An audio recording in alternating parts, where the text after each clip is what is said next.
beautiful baddies. Welcome back to yet another episode of Your Inner Baddie Speaking.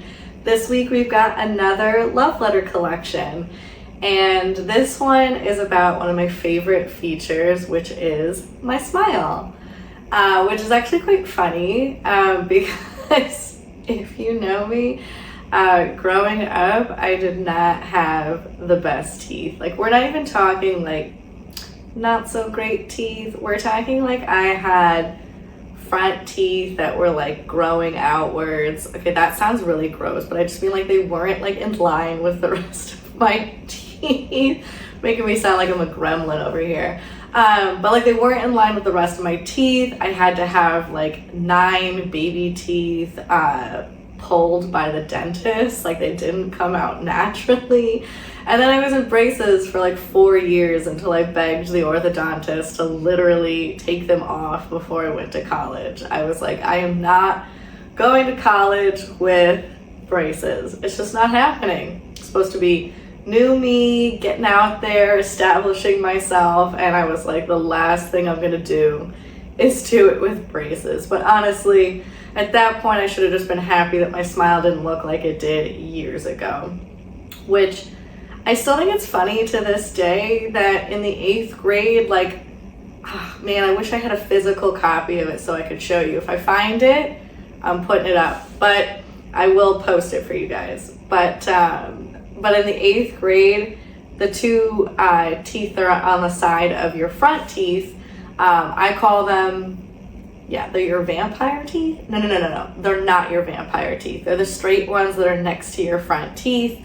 And then the ones that are next to those are the pointy ones, which I call your vampire teeth. Yep, that's right. But the 2 teeth that are on the side of your front teeth, so one on the left side, one on the right side, well, I had gotten those pulled as baby teeth. And the good old universe didn't bless me with adult teeth in that area, so I just had gaps. And on my 8th grade school picture, I'm trying to be all cute, dressed up. I got my lip gloss on, my mascara, my hair's done, except for in those days, all my curly hair girls who grew up in like the 90s and stuff, you will know what I'm talking about when I say it was ramen noodle hair, because nobody at that time told us when you put in curl gel, you're supposed to actually scrunch it out so it doesn't look all like ramen noodles, basically, like all hard and sticky. So anyways, I got this ramen noodle hair. I've got gaps on the side of my front teeth, and for some reason, I'm gonna say this with a statement before it: no one should be bullied for anything, and especially like traits that aren't seen as quote-unquote normal. But like, I got picked on for things in middle school. Like, it was a trying time. Middle school is not for the faint of heart. And yet I had gaps on the side of my teeth, and no one made fun of me or bullied me for my lack of teeth. Other things, yes. Being smart, yep, that got me. But not my teeth. Which I guess was a good thing, because no matter how weird my smile looked, no matter how long I had braces for, I always smiled with my teeth. I didn't really know how to so if somebody can teach me their ways, I still don't know how to do a good closed lip smile. I see it all the time on women and men and all of this, and it looks good. And then on me, I feel like I'm just 2 seconds away from showing my teeth, which I guess is a good sign because that means it's a real smile. But for me, I'm like, can I just show my teeth?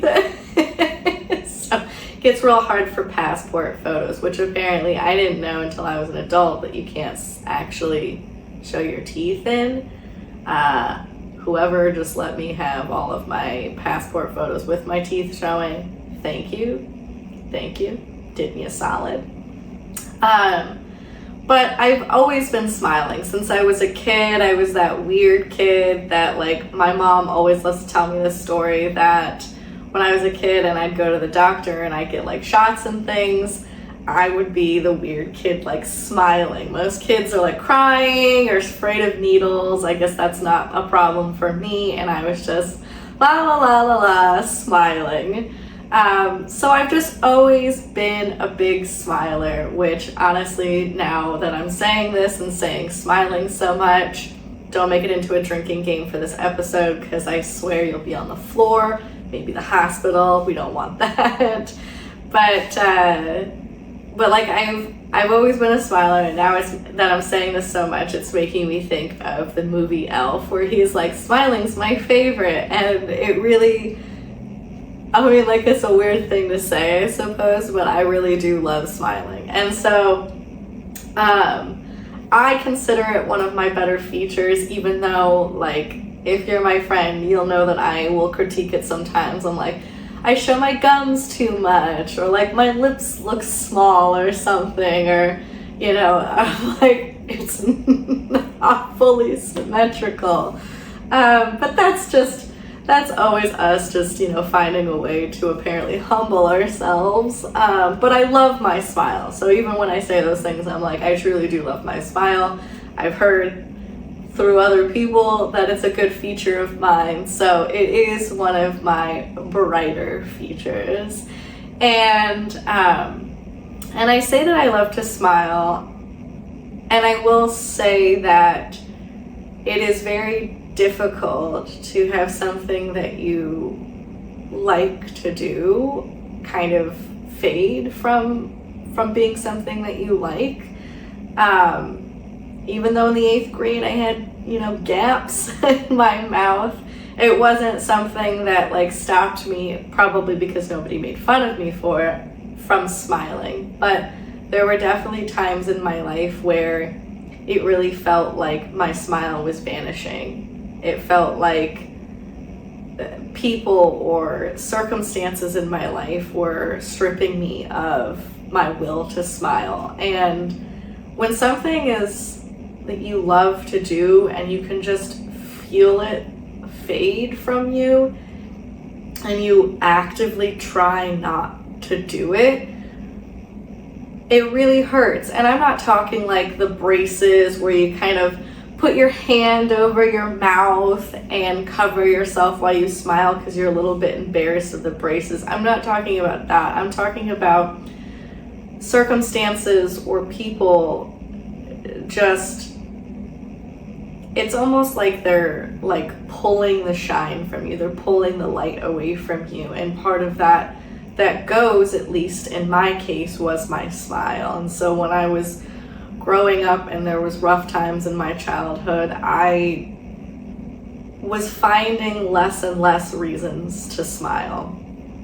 And it really pains you to not do something that you love to do, or not show an emotion that you wish you were feeling. Like I wish I could say that, you know, life is glorious, don't get me wrong, but I wish I could say that nothing ever happens that, you know, makes you not want to smile. But there are things that come up. And when I was, you know, when you're in your 20s and things, and I'll kind of just jump from childhood to then, because those are two probably most traumatic times in my life, and times where I really noticed that it dimmed my smile. So when I was in my early 20s, and I know, like, it is a trying time. Like, you know, you're trying to figure yourself out, you're kind of just moving with the wind, you're trying to figure out, what's my career gonna be? How am I gonna, you know, live on my own? How am I gonna do all these things myself? How am I gonna be a, you know, law-abiding citizen over here and pay my taxes and do real life adulting shit? And that comes with just like stumbling and bumbling through to try and figure out what works for you, what you like to do, all of that. And, you know, that didn't dim my smile, but not really feeling like you're sure of yourself, but then your 20s will knock you on your ass before you really get there. Not feeling 100% sure of yourself, and then getting into a relationship that just, I say slowly, pulled away or pulled me under with it, because it wasn't over the time thing. Obviously, getting into it, I didn't think like this is going to be miserable. Nobody really gets into a relationship thinking this is going to ruin my life, although heartbreak sometimes feels like that. But I got into this relationship, and obviously I ended up getting married to the man, and it was just so overwhelmingly toxic by the time that I actually got married that it is a miracle to me that on my wedding day that there are beautiful photos of me with a smile on my face. That is how much I can't believe that there's a smile on my face because of all of the turmoil that was going on behind that smile. And I think it's probably because, I looked good, had my makeup done, beautiful dress, all of this, and it's supposed to be a happy time. And I'll go between a real smile and a fake smile. I'll kind of talk about the differences here. I love to smile from within. I love to feel moments of joy and that smile that spreads across your face and really lights up your eyes, right? That's a real smile. A fake smile is the one that you kind of put on for people, and you're trying to convince yourself that you're happy, trying to convince others that you're happy, whatever the case may be. I feel like I did a lot of fake smiling during my marriage and during my relationship, and it drained the life out of me to the point where, I was crying every day at a certain point in my marriage, and I didn't have, or I could not find a reason to smile. And for somebody who loves just beaming with a big old smile on my face, it was so hard to come to terms with the fact that I was living a life that didn't make me smile. And unfortunately at the time, I definitely blamed a lot of that on feeling depressed and feeling anxious. And it turns out that depression and anxiety stemmed a lot from the relationship that I was in. And I couldn't differentiate the two. I thought, of course, it wouldn't be this person that I've chosen to live with for the rest of my life or be with for the rest of my life. Of course it wouldn't be that. It's got to be something with me, right? And I didn't fully realize until I was out of it, and I had reasons to smile again. And this is how I knew that I was moving in the right direction for me, even though it felt absolutely miserable at the time, is that I had reasons to smile again. I found them. I couldn't find them. It was like I was lost in this darkness, enveloping darkness, and I could not for the life of me find any particular reason, big, small, medium, whatever, could not find one to smile. I found plenty of reasons to fake a smile so that no one would ask questions, but I did not have a real reason that I could find to smile. For the most part. Obviously there's one-offs, seeing my family, seeing my mom, my cat. Those types of things made me smile, but not that overwhelming sense of joy that I just have and smile about all the time. Literally last night, I kid you not, I started doing a little dance in my kitchen and beaming from ear to ear because I was so excited to make buffalo chicken wraps for dinner. That is how much I don't really need to go finding a reason to be happy or to smile. I am smiling. I mean, I do love food, so like it's not that far-fetched, but I was dancing in my kitchen and smiling and so excited that I'm about to eat and make buffalo chicken wraps. Like, we're going from couldn't smile at all in a terrible relationship to smiling about freaking fried. Actually, you know what? It's not fried because I'm scared to fry chicken in my apartment. I'm not gonna lie. So I oven bake it, and I did find a way where it still gets crispy. Ask me for the recipe if you want it. Side note. But like, and now I'm dancing about freaking fried chicken in a wrap.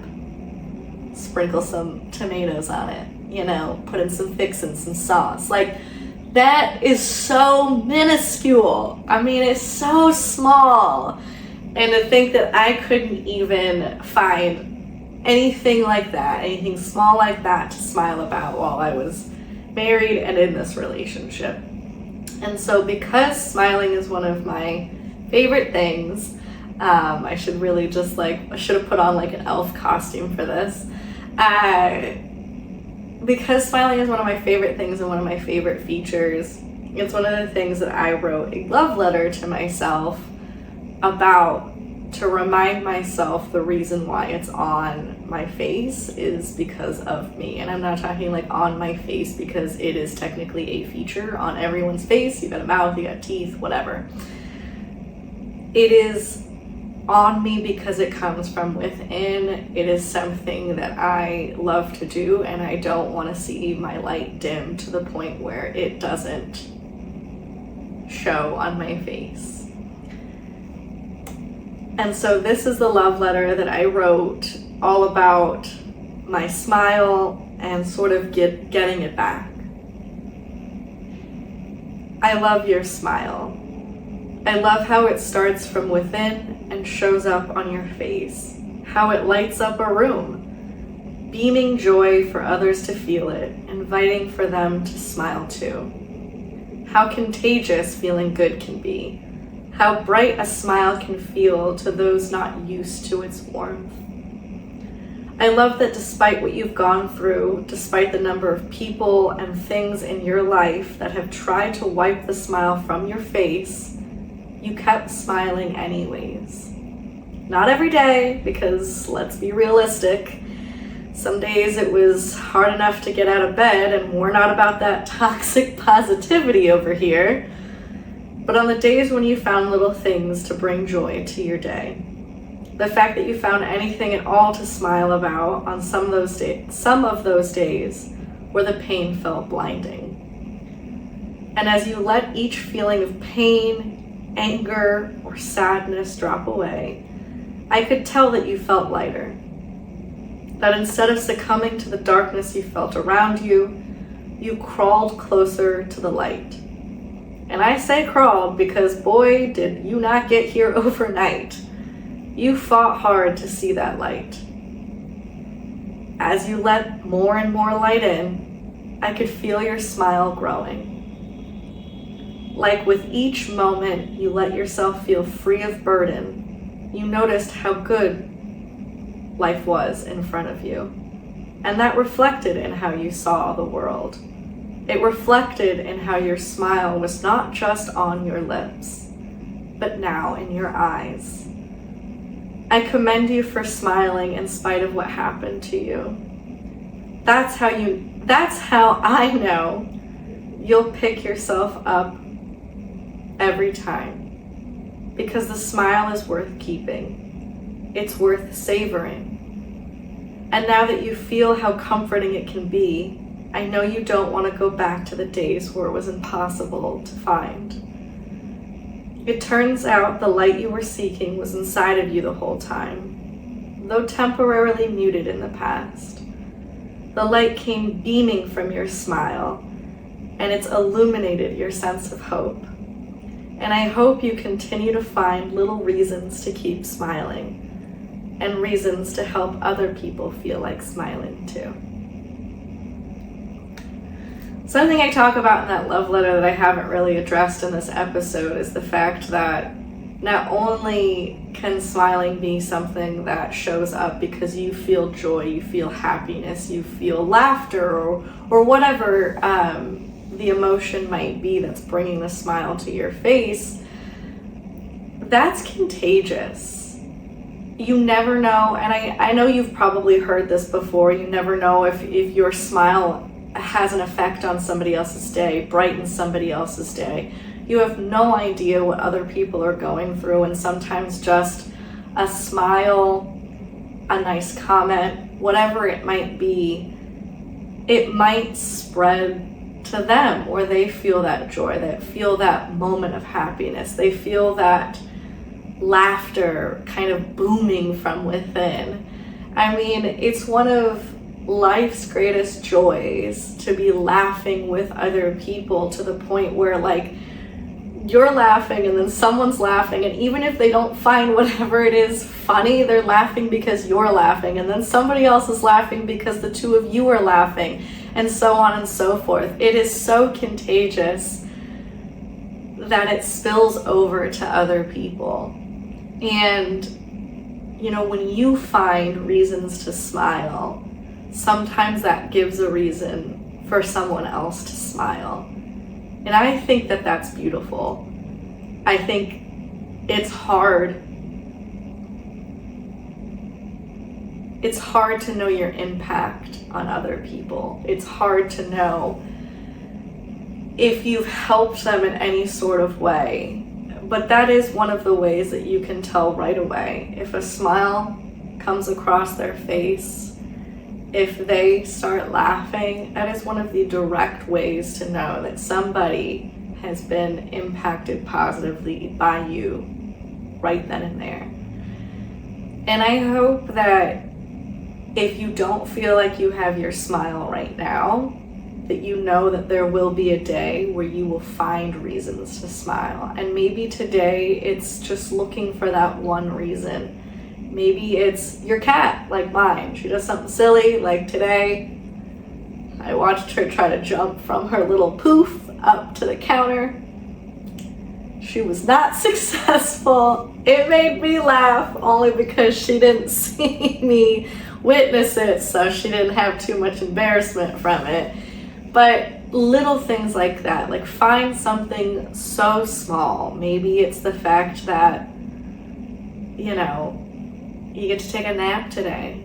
Maybe it's the fact that you don't work as long of a shift today. Maybe it's the fact that you're going to see somebody that you love soon. Maybe it's, you know, whatever it might be, just hold on to something small and find some reason to smile, because those reasons will multiply as you heal. And the more and more you heal, and the more and more reasons you let into your life, and the more and more that you find to smile about, the more and more reasons you will have to smile. I found that the more and more I unburdened myself with things of the past, with my past relationships, with past trauma, the more I was unburdened, the more that I saw the light, the more that I experienced happy things around me, the more good that was happening around me. It's almost as if the more I let go, the more I was able to let in. But I don't mean like the bad stuff. I mean the good stuff. I mean, more good comes in when you let go of all of that that's holding you back. And the more good that was happening, the more good that happened on top of that, because I found more reasons to smile. And then suddenly I was smiling for no reason at all, just because I am in a place where life feels good naturally. More reasons to smile come to me naturally. And I do feel like the more you heal, the more you will have reasons to smile.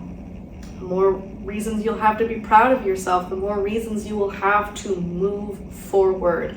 And you will be addicted to going forward. And I don't mean like that in a toxic way of like you're always chasing the next thing, but I mean in the fact that when you experience that good and that good becomes your normal, that smile becomes your normal, you don't ever want to slide back into any place in life. And obviously life has circumstances beyond our control, but for the most part, whatever is in your control, you will find a way to continue to smile, because that feels so much better than feeling trapped in your darkness, in the darkness that is surrounding you. And so I encourage you to find a reason to smile today, to check out the YouTube of this episode, because that has me smiling a ton, so maybe that will help you smile a little bit. But get out there and find a reason to smile, because I guarantee you that later on in your healing journey, if you are not smiling right now, you will be. And damn, I can't wait to see that smile. All right, with that, say it with me.